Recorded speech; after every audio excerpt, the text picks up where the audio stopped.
Hello दोस्तों, मैं गुड़िया जायसवाल और जी जायसवाल अद्भुत ज्ञान गंगा में आप सभी का स्वागत है। तो दोस्तों, आज हम लेकर के आए हैं गरीब किसान की किस्मत की कहानी। इस वीडियो को अंत तक देखिए। एक गांव में जोगिंदर नाम का एक व्यापारी रहता था।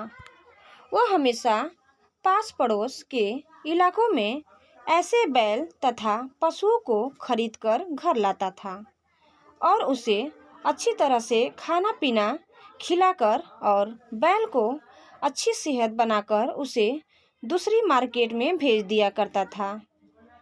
इस बिजनेस से जोगिंदर को बहुत ज़्यादा मुनाफा हो रहा था और आगे भी लगातार जोगिंदर पुराने तथा कमज़ोर बैल को खरीदकर लेकर आता और उसे अपने घर में अच्छा खाना खिलाता और डॉक्टर से उसकी सेहत के बारे में तथा दवाई के साथ होता इलाज करके फिर उसे मार्केट में अच्छा मुनाफा के साथ भेज दिया करता था।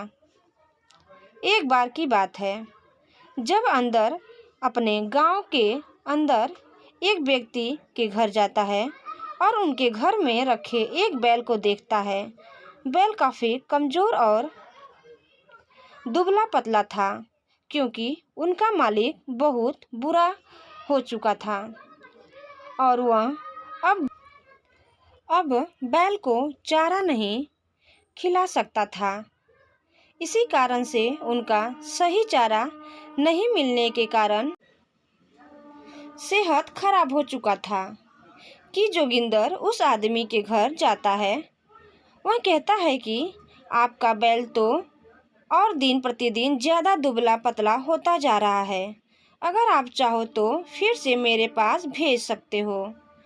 मैं इससे तंदुरुस्त और सेहतमंद बनाकर अपने पास रखूँगा। यह सुनकर वह बूढ़ा आदमी कहता है कि हाँ, मेरे पास तो चारा की कमी है। मैं बाहर चारा लाने जा भी नहीं सकता हूँ।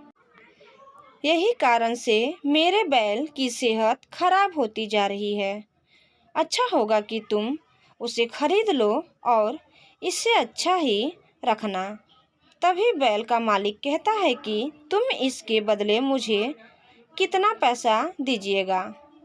तभी जोगिंदर कहता है कि मैं इस बैल के बदले तुम्हें 12,000 दे सकता हूँ।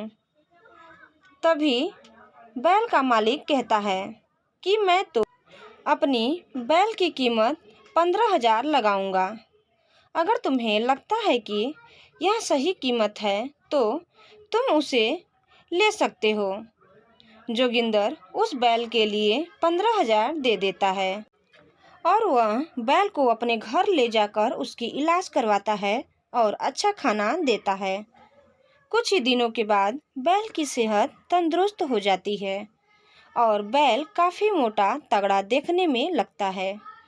जोगिंदर सोचता है कि वह अब तो इसे मैं अपने मार्केट में ले जाकर बेच दूंगा और इसे काफ़ी ज़्यादा पैसा भी कमा लूँगा। वह बैल बहुत मोटा तगड़ा हो गया था, लेकिन वह सुबह में एक कमी थी। बहुत ज़्यादा आलसी था।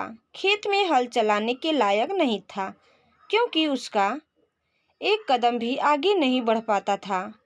जोगिंदर इस बैल को अगली सुबह मार्केट में ले जाता है और उसे बेच देता है। जो मार्केट में ले जाता है इस बैल को तो एक गाना गाता है और कहता है कि बैल की काफ़ी ज़रूरत है। तुम यह बैल की कीमत कितना लगाओगे? तभी जोगिंदर कहता है कि इस बैल की कीमत 35,000 है। जो तुम चाहो तो उसे खरीद सकते हो। तो यह कहता है कि 35,000 ज़्यादा हो रहा है। मैं इस बैल को सिर्फ और सिर्फ 32,000 दे सकता हूँ। क्या तुम्हें यह सौदा मंजूर है? तभी जोगिंदर कहता है कि ठीक है, मैं इस बैल को तुम्हारे पास 32,000 में भेजने के लिए तैयार हूँ।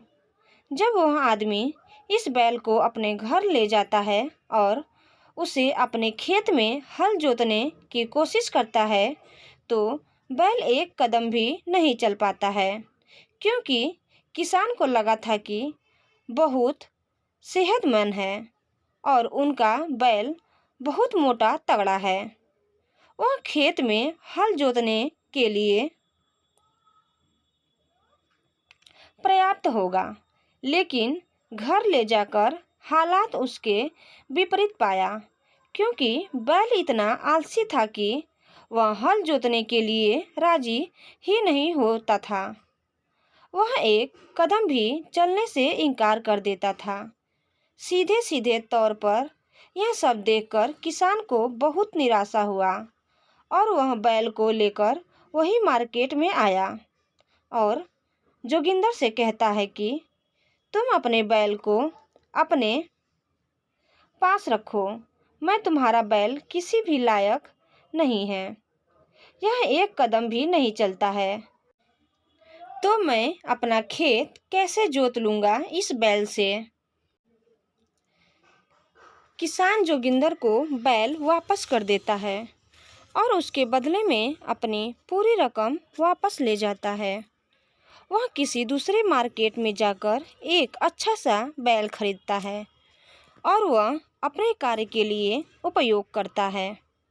इधर जोगिंदर उस बैल को लेकर बहुत ज़्यादा परेशान था, क्योंकि वह बैल इतना ज़्यादा आलसी था कि कोई भी उस बैल को लेने के लिए राजी नहीं हो रहा था। आगे से जब भी कोई ग्राहक हो उस बैल को खरीदने आता तो जोगिंदर उसे पहले से ही बता दिया करता था कि हम भी बहुत ज़्यादा आलसी हैं, अगर तुम्हारे उपयोग के लायक हैं तो तुम उसे खरीद सकते हो। एक दिन एक गरीब किसान जोगिंदर के दुकान पर आया और कहा कि यह बैल कितने का है। तभी उन्होंने कहा कि यह बैल तो मोटा तगड़ा देखने में लग रहा है, लेकिन इसकी आलसी पर बहुत ज़्यादा है, यह कोई भी कार्य खेत में नहीं कर सकता है। तभी ग्राहक कहता है कि तुम इस बैल की कीमत कितना लगाओगे, क्योंकि वह एक गरीब, हमारे पास इतने सारे पैसे नहीं हैं कि मैं अच्छा संभाल कर रख दूंगा, कोई सा भी बैल पहले खरीद लूँगा और मैं उसे अपने खेतों का चारा खिलाकर सेहतमंद बना दूंगा।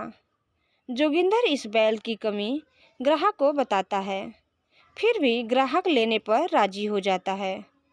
वह ग्राहक उस बैल को खरीदकर अपने घर ले जाता है और अपने खेत में ले जाकर उसे हल चलाने की कोशिश करता है। देसी व किसान अपने खेत पर बैल लेकर निकल जाता है। बैल एक भी कदम चलने से सीधा इनकार कर देता है। यह देखकर किसान को बहुत निराशा होता है और उन्होंने बहुत कोशिश की बैल को आगे बढ़ाने की, लेकिन बैल है कि आगे बढ़ने का नाम ही नहीं ले रहा था। तभी उसकी बेटी अपने हाथ में एक मकई का पौधा लेकर आती है। यह देखकर ही उसके पीछे पीछे चलने लगता है। यह देखकर किसान को काफ़ी ज़्यादा उत्साहित होता है और कहता है कि अब मैं बैल को किसी न किसी कारण से चलने पर मजबूर कर दूंगा। वह मकई के पौधा को बैल के आगे बांध देता है और वह उसे खाने के लिए आगे बढ़ता रहता है। इस कारण से वह दिन भर में अपनी खेत की जुताई अच्छी तरह से कर लेती है। यह सब देखकर किसान मुस्कुराया और कहा कि मुझे इतनी कम कीमत में इतना बढ़िया बैल मिल गया है जो कि मेरा सारा काम हो सकता है। आखिरकार किसान ने अपनी बुद्धिमानी से और अपनी बुद्धि के कारण बैल को चलने पर मजबूर कर दिया और वह लगातार ऐसा ही कर अपना खेत हमेशा बैल से चलाया करता था। किसान ने कहा कि बड़े बुजुर्ग ने सही कहा है, घी अगर सीधी उंगली से ना निकले तो उंगली टेढ़ा करना ही पड़ता है। कहानी से सीख। इस कहानी से हमें यह सीख मिलती है कि अगर कोई कार्य पूरी तरह से नहीं हो रहा है तो उसे पूरा करना ही पड़ता है। इस वीडियो में हम लोग गरीब किसान की किस्मत की कहानी है तथा किसान की कहानी के बारे में जाना है। उम्मीद है कि आप सभी लोगों को हमारी यह वीडियो बहुत ज़्यादा पसंद आई होगी, क्योंकि यहाँ हमने किसान की कहानी से संबंधित तथा गरीब किसान की किस्मत की कहानी के बारे में बताया है। अगर हमारी तरफ से जारी किया गया यह वीडियो पसंद आता है तो आप इसे अपने दोस्तों, अपने रिश्तेदारों के साथ या तो अपनी सोशल मीडिया अकाउंट पर शेयर कर सकते हैं। वैसे हमारा भी सपोर्ट हो सकता है। धन्यवाद दोस्तों, हमारे वीडियो को ज़्यादा से ज़्यादा शेयर करिए। हमारे चैनल में नए हैं तो प्लीज़ इसे लाइक, शेयर और सब्सक्राइब करना न भूलें। धन्यवाद।